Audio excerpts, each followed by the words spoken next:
speaking on behalf of the class in Black on Black Religion, so we would like to welcome Imam W.D. Mohammed to our particular class. We feel especially privileged again to have a significant leader share with us ideas. We have a great respect, collective respect for scholars. And I would like to turn the rostrum platform over to Imam Mohammed without any further ado. Just sit here.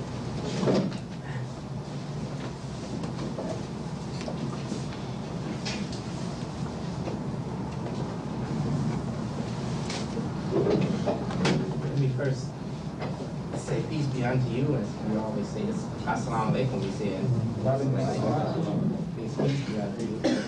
And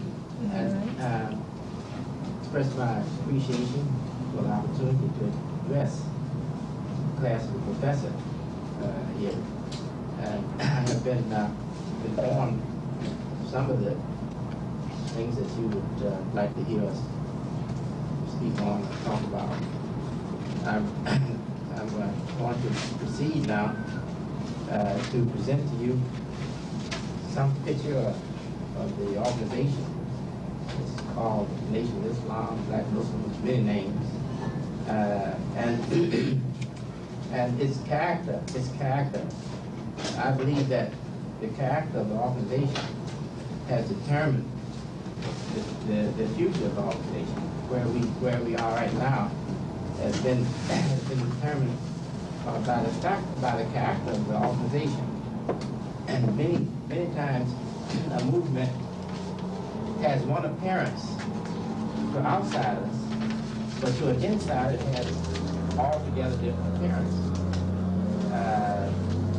And I would say that the Nation of Islam, as it was called, or Temple of Islam, had many names, was an organization that hid itself for maybe 30 or 40 years. Hid itself from public view for 30 or 40 years. And when it decided on the initiative of the leader, Elijah Muhammad, may God forgive him his sins, may he rest in peace and have paradise. On his initiative, it was decided that the movement should try to get visibility. I don't know if it was because of the civil rights movement during the 60s and the attention that was coming, national attention that was coming to the efforts of the civil rights movement, such organizations as NAACP and Urban League and all the others, that the Nation of Islam decided to try to gain visibility in the public, recognition for its concerns in the public. But it happened, and we were aware that there was a promotion idea separate from the real idea. That is, there was a desire to give the blacks of America an image of the Nation of Islam that was not necessarily the true makeup of the membership itself. So the FOI, Fruit of Islam, the military unit of the Nation of Islam, which was not military in the real sense of military, but militant like the many of the civil rights advocates.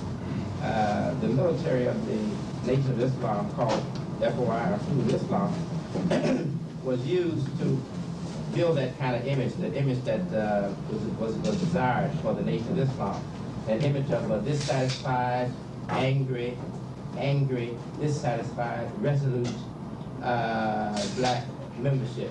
But actually, the membership of the Nation of Islam was not angry, resolute, yes, but not angry, and not dissatisfied in the real sense of the word, in a real sense, it was not dissatisfied. It was satisfied because the movement was realizing growth toward what it wanted. It was realizing growth. So it wasn't a angry and dissatisfied movement. But what happened when the movement decided to give this image to itself to attract militant blacks and aggressive blacks, what it did was change its own character. So during the subsequent years, from the initial plan to propagate a certain image, a militant image, and an angry image, came an influx of members into the organization with that character that was presented to really bring national attention to the community of Muslims. So we had then a minority of people, members in the organization, who really did have that kind of spirit, angry spirit, and discontent, angry people who wanted to see things happen right away. And they were used by the lieutenants, the captains and lieutenants to get things done. They were very effective. They were very effective in selling newspapers, selling the Muhammad Speaks, increasing the income to the revenue to the organization that was spent back into propagation or to promoting the image of the Nation of Islam. They were very effective. They were very effective in many other ways too. Many of them became preachers, ministers, and teachers and reformers themselves of the habits of many the members who needed reform teaching. Those who had given themselves a criminal life or drunkenness and other things of that nature. Now, but what the point that I want to make here today is that what we saw in the media was not true in terms of what really was the makeup and character of the movement. Now, if the movement was a truly black nationalist movement, like many authors they wrote, they say this is black nationalist, Elijah Muhammad's brand of black nationalism. If it was truly a nationalist, a black nationalist movement, then we would expect that it would continue to operate outside of the politics of the United States and seek to bring political change, a new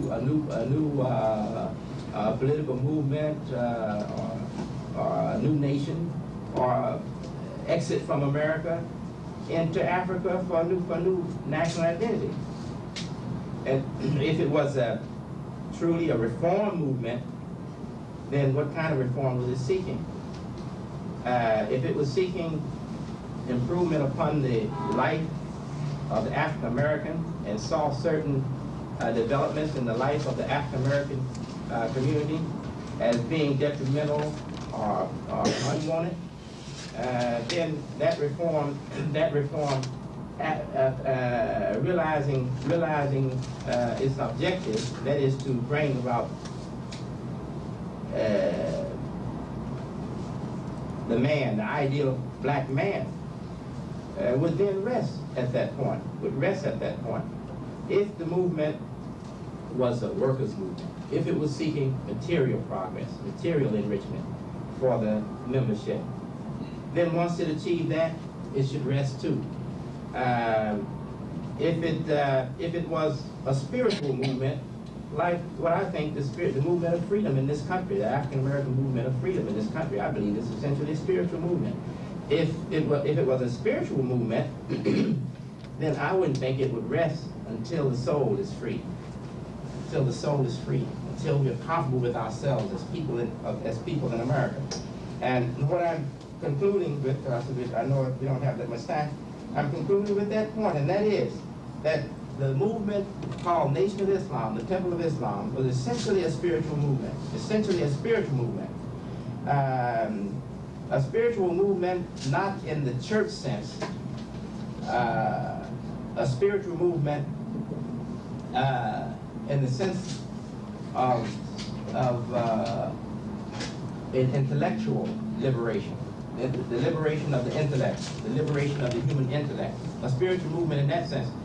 People who deprived of opportunity to get good education in this country, 1930s, 40s, 50s, people who had their ego crushed by the circumstances that were at that time prevailing in this country, needed a sense, a comparable sense of identity.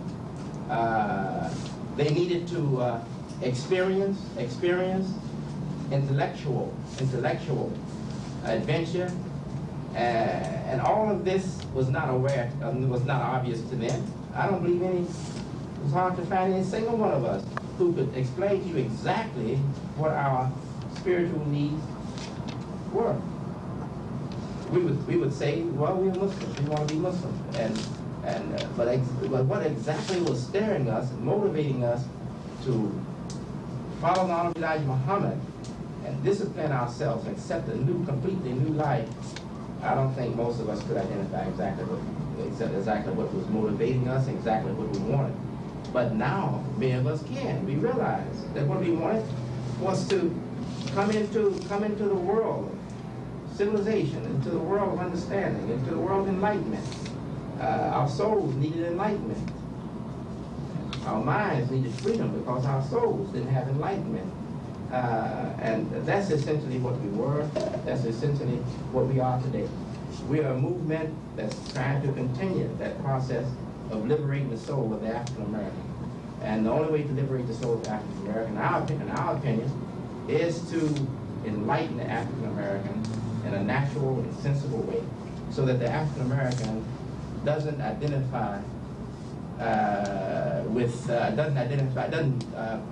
define his excellence or his worth in terms of material possession or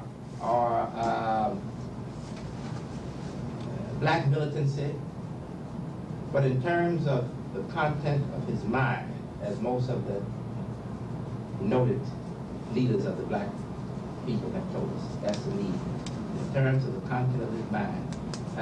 Now, I'm going to bring my talk to a close here and hope that no one will misunderstand what I have said and think that I'm saying that there was no nationalistic character to our movement. Certainly there was nationalistic character to our movement, but I'm saying essentially it was a spiritual movement, and that's why we accepted to separate from the nationalist position, to depart from that nationalist position, and why we accepted to restrain our material appetites, and why we deviated from our moral position. We violated all those disciplines for spiritual relief. And when spiritual relief came, we decided that we had to get our moral life back together. And with that came a lot of changes, a lot of drastic changes. Because you know, moral interest or moral devotion will change everything if necessary. If necessary. Whatever stay in the way of moral commitment, if a person is strongly motivated morally, whatever stands in the way of his moral commitment, he will try to change it, he will try to correct it or change it or move it out of his way or move it from his path. That includes ideology. If an ideology is seen by a moral force as being an impediment, as being a hindrance, he will scrap even the ideology. And that's what we've had to do. All right. So now, if there's some questions, I would like to try to answer.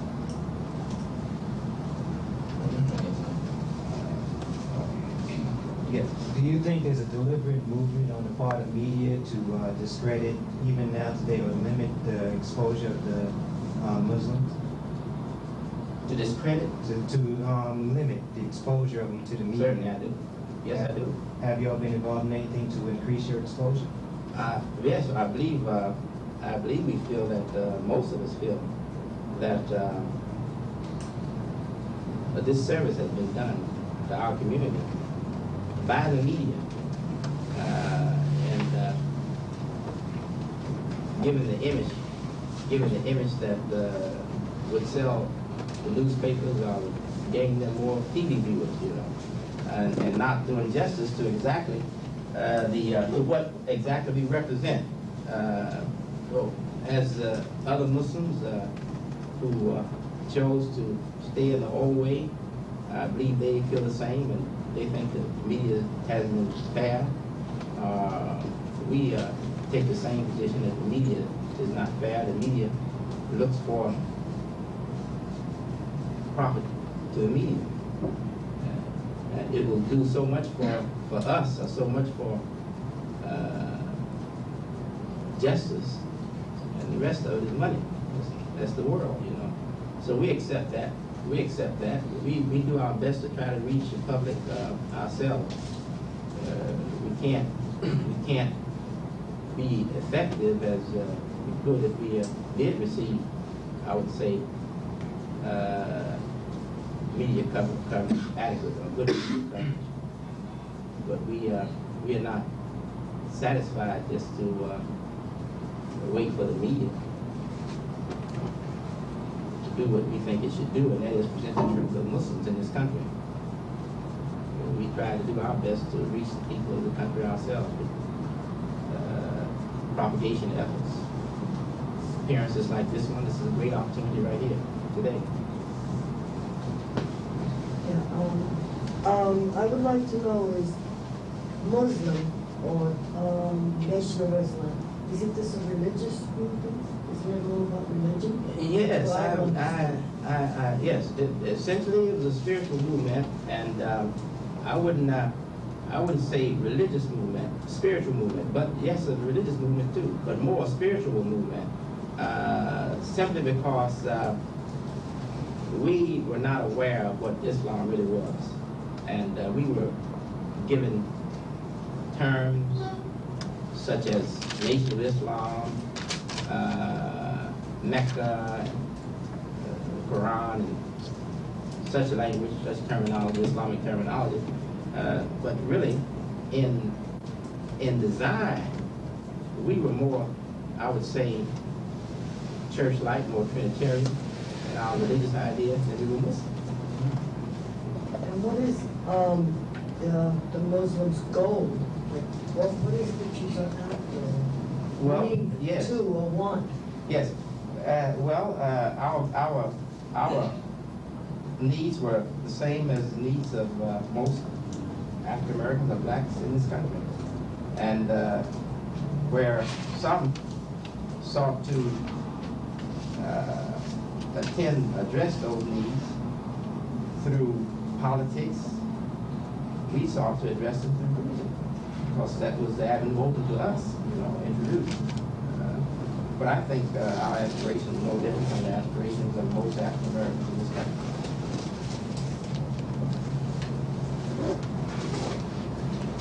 At one time, Mohammed was given media attention for his asking for states. You had asked for separate states in this country. That lasts for about, that interest lasts for about 8 years at the most. And it died as fast as it came about, you know. And it was a strategy, and really it takes a lot of time to explain the makeup of the Nation of Islam and what really was operating, what really was not taking place or operating in the life of the Nation of Islam. To give it the kind of image it had, it takes a lot of time to explain that. The Nation of Islam was really what the Honorable Elijah Muhammad made it. One man. He was thought of as a messenger of God, powerful, divine power, you know. So whatever he said and did, that's what was accepted. And he himself, I think, was a human being, just like all the rest of us, believing that God was approving him, but a human being like all the rest of us. And he would he would progress the Nation of Islam or lead the Nation of Islam many times by experimentation, trial and error. And if anyone would study the history of the Nation of Islam from 1930, that's the record we have, it started in 1930, from 1930 to the 1960s and 70s, you'll see that real changes were taking place. I recall when we were not allowed to have radios. In fact, as a young man, as a teenager and young man, no radios. We were not allowed to have radios. Because you were Contact with the evil white man's world was forbidden. So if you listen to the radio, you're gonna be influenced by it. See? You mean from within the religion? Right, that's right. No radios, no radios. We couldn't read the books of the public books. We had our own textbooks in schools for the schools. We couldn't use the textbook from the public, from American or Western authors. And the Honorable Elijah Muhammad in about 1947, he changed all that. He said, well, we're gonna have to live here.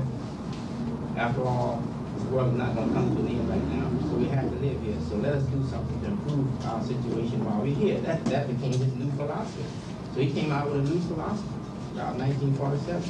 And we got teachers in the school, even some non-Muslims came into our school. We started using the textbooks from the public school, same textbooks that were used by other schools, parochial schools and public schools. Not that he gave up his idea, no. The idea was still there, the same idea. But he began to open the community up and allow them to have contact with the outside world. And with that came also the push for business growth. He said, well, if we're going to live here, we should have something. We should have something material. He began to push for business growth too. And you know, if you give somebody an idea of the world that's strange, contrary to what popular belief is, you can only keep them in that idea if you keep them isolated.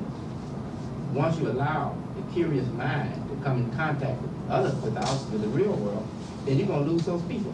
So the Honorable Elijah Muhammad wasn't no fool. He knew that. And I try to make this point with some of our hardcore people who still want to hold on to the old way.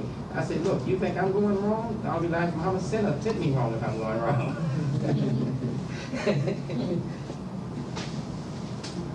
Yes. Sometimes on the subways, right? Yes, I didn't get. Sometimes on the subways, you see like Muslims giving out books to people and collecting money. Is that a way of making yourself recognized to the public? Is that a... Well, yes, we used to do that a lot in the past, and I think it's still necessary and that we is that legal? give the people a choice. I don't know whether it's legal or not. If it's not legal, we shouldn't do it. If there's a law against it, we shouldn't do it, you know. Mm-hmm. Muslims believe in respecting the laws of the land. If there's a law against it, if the law is bad law, we believe in doing the same thing that most Americans believe. Try to change it. But don't ignore the laws, you see. That's our belief.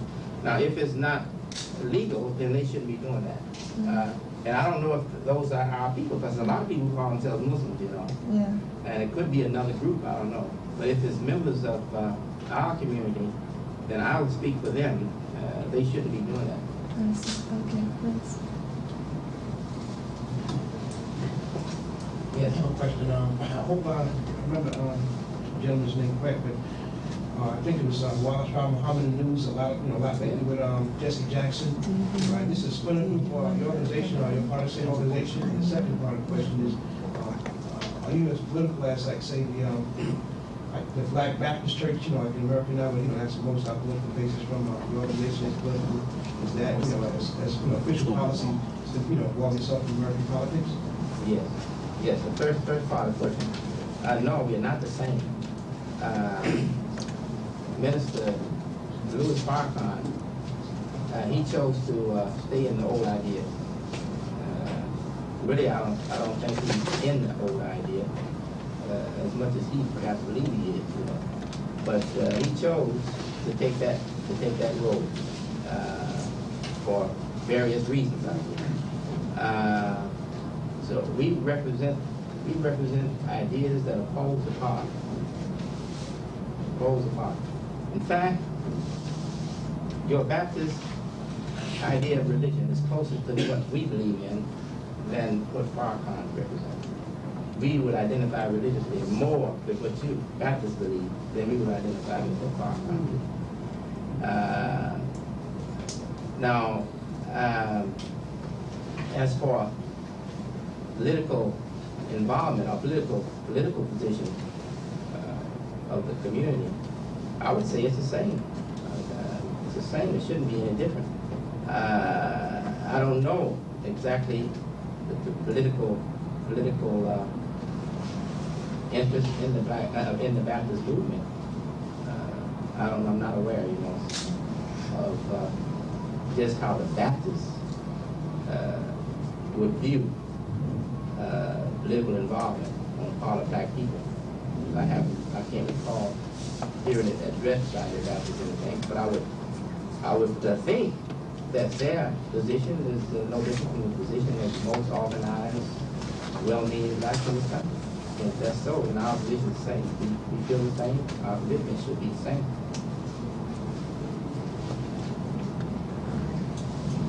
Yes. Yes.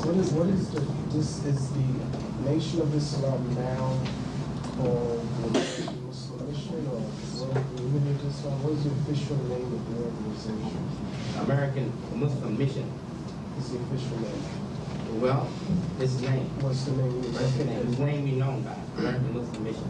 Right. The official name is Da'watul Islamiyya, the Islamic propagation.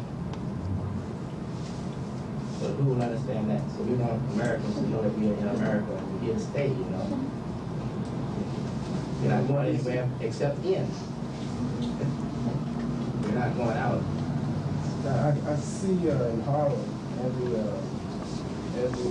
year in July, I think you celebrate the 4th of July, is that correct?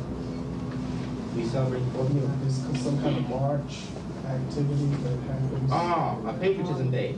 Oh, is that Patriotism Day, what- yes, What yes. is it? Yes, we, many of us, we strongly believe that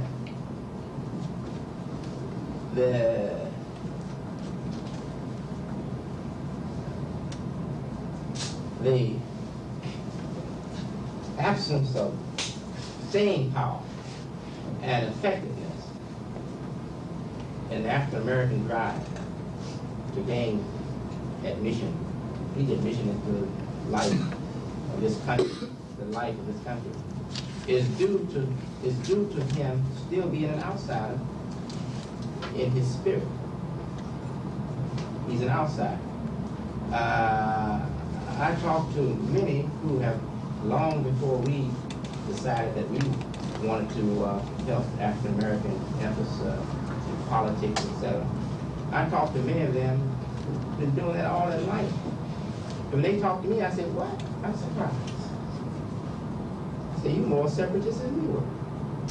They still talk outside of America. They talk about themselves like they're outside of America. Well, they ain't gonna do this, they ain't gonna let us do this, and this is their country. That's the wrong attitude. I feel that the only way you can gain something in a situation is to identify with the concerns of that situation.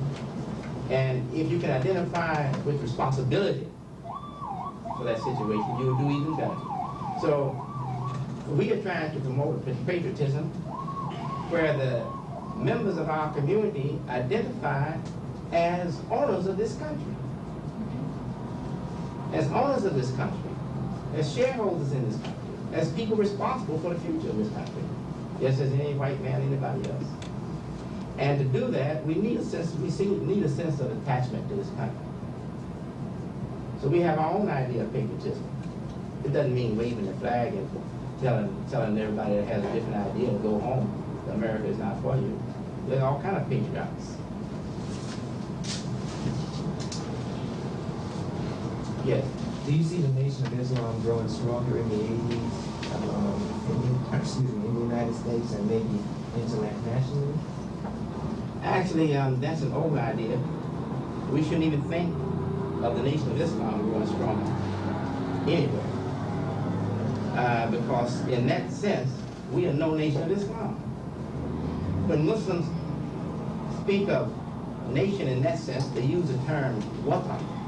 Watan. That means nation. When they say ummah, it means religious nation, community. It's a worldwide community, just like the Christian community of the world. Only we are people who are community oriented more than I would say spiritually oriented. We are community oriented. We are community oriented people. So we think of ourselves as a world community. You see, it's ummah. Ummah is the word. And when you translate it into English, they translate it nation. They've done that. But since we have questioned the exactness of the translation, we say, hey, the translation may confuse people. Now I find many immigrant Muslims taking up our terminology. They're saying, no, they're not in their nation, they say community.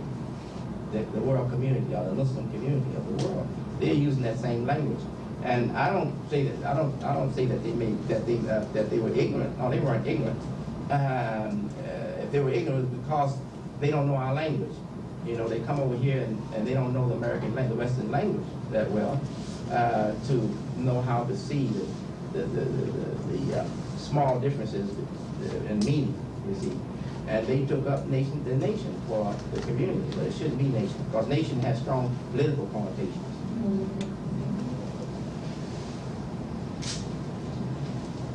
Yes, a question. Yeah, back to what the young lady over there was saying. Asked you about the Muslim gold. Do you think if you give us a more specific answer, Yeah. Goals? Goals. As goals of the Muslim? What are the goals? Yeah. Of the Muslim? What is their expectations?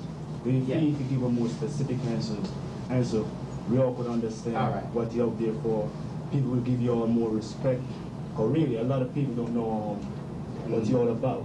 You know, they just I see understand. you. I understand. Yes. To really tell me about the hopes and aspirations of the Muslims, you need too much time. What we would like to do, this is our strongest desire now. Our strongest desire is to identify with the aspirations of the excellent American person, because those are the same aspirations we have. The only difference is we have Islamic influences and Islamic demands on our life. But those differences are not so great that I think I should accent or highlight those differences in a meeting like this, on a discussion like this. There is nothing that a Muslim can lawfully seek as a Muslim that should be rejected by a decent American person. I don't know anything. I don't know any aspiration that we can have that wouldn't be accepted by the average decent American person. To say we want material improvement in our life, it's not saying it's a big thing. I think most of us want that. To say we want our own schools, I don't think that's a big thing, because many of the Baptists, they insist upon having their own school. Methodists and many others, they insist upon having their own school. So I could list certain things, certainly, but what I said about the main focus for Muslim community is on community. That takes care of the whole thing. That's where we're different. Our focus is on community. So we feel an obligation to our community. And that I think maybe give us more, make us a more cohesive maybe body of people in terms of what is the makeup of the general black community, you know. Because I think the general black community, if you go to the depth of Baptist, you find a cohesiveness there, a unity and a tightness there, maybe for the Baptists. But all the blacks are not Baptists. They are various, many denominations, and many of them are not even church church-based people, you know. So our adherence to the Islamic faith, and being that faith focused upon community life, the strengthening of community life, is what gives us perhaps a distinct character in America. But no one should feel that that's a political community. It's a religious community. It's not a political community. The Prophet himself, peace be upon him, our holy book, and the Prophet himself, led the Muslims, taught the Muslims how to live with other people, coexist, how to accept even to be the subjects of another nation. As long as that nation recognizes your fine aspirations, your decent human aspirations, and does not persecute you for your faith in God, then you should lend your support to that nation. This is all established in history. So we're not advocating anything new. And many times they present me in the magazine, I hear they say, oh, he's different than Muslim. He's not like Khomeini. I'm not. Spiritually, I made up like Khomeini, like Imam Khomeini. But if they're trying to say that the Imam Mohammed is bringing in a new concept, if he's altering or modifying the religion, so it will be acceptable to American people and American way of life, then they are wrong. I insist upon true Orthodox religion. I don't like the term Orthodox, but since it says it takes our mind back to what originally was, I insist upon that kind of religion, that kind of presentation of religion. And I'm convinced that just as it was accepted by Christian ruler over Ethiopia in the days of the Prophet, it'd be accepted by any decent-minded Christian ruler and people today. Yes, since I was answering this question, I'm going to ask you if you don't mind. There was a term that they use for us on minority. What is that? Term minority. Minority? Yeah, they see us as. Do you agree on that term? Minority? Yes. I accept that the Muslims are a minority. Why? But like me, all right, I'm a black man in America. Yeah. I don't see myself as a minority. Well, that depends on how you're seeing yourself. I mean, like, If you see yourself in terms of skin color, you're a minority. But if you see yourself in some other sense, then you might not be a minority. I see myself as a minority, and I see myself as a majority. Yeah. When I look at myself as a black person, I see myself as a minority member in the citizenry of America. But actually, when you think about it, we might not be a minority. right. Only if you look at black and white. But if you look at national origin, we might be a majority. Because the whites are French, Italian, all kind of people, Irish, all kind of people. So you're right. No, I ain't. Yeah, you're right. So you convinced me. I thought about it. I'm convinced he's right. He's not a minority.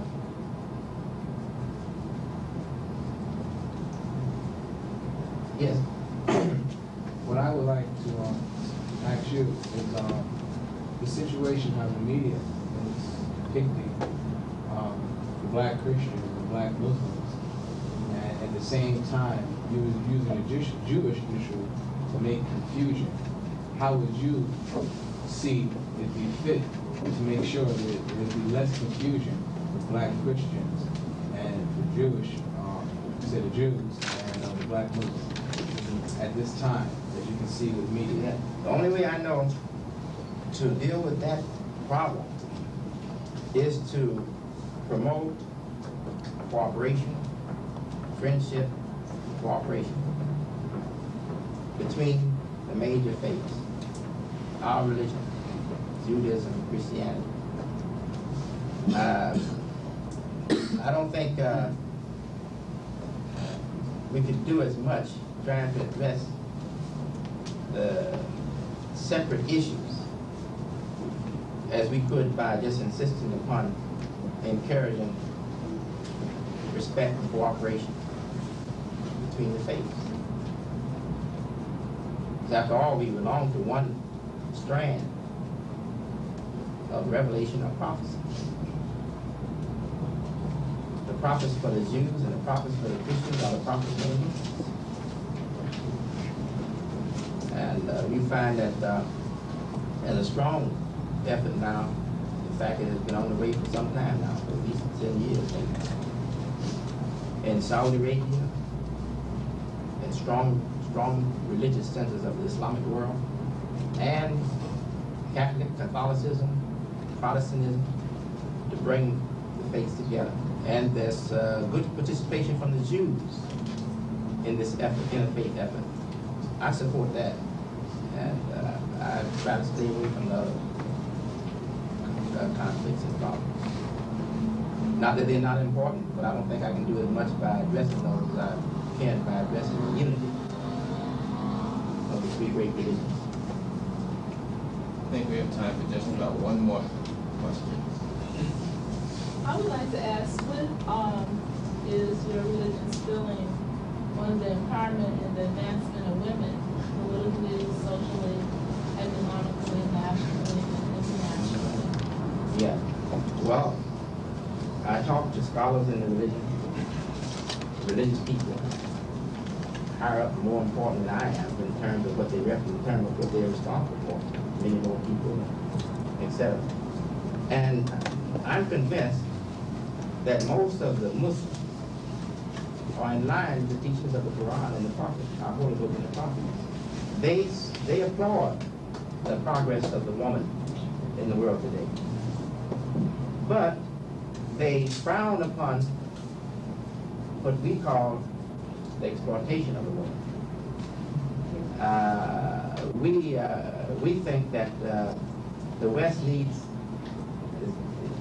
moving very well on one side of the liberation needs of women, but it's hurting another side that's precious, and that is, we think that somebody should also toot the horn, blow the horn for femininity, for motherhood, for female qualities, because without these, society will die and crumble.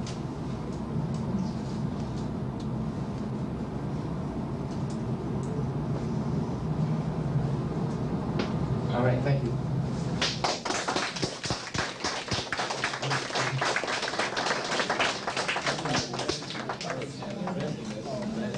And again, that we are fortunate to have what we might call a primary source.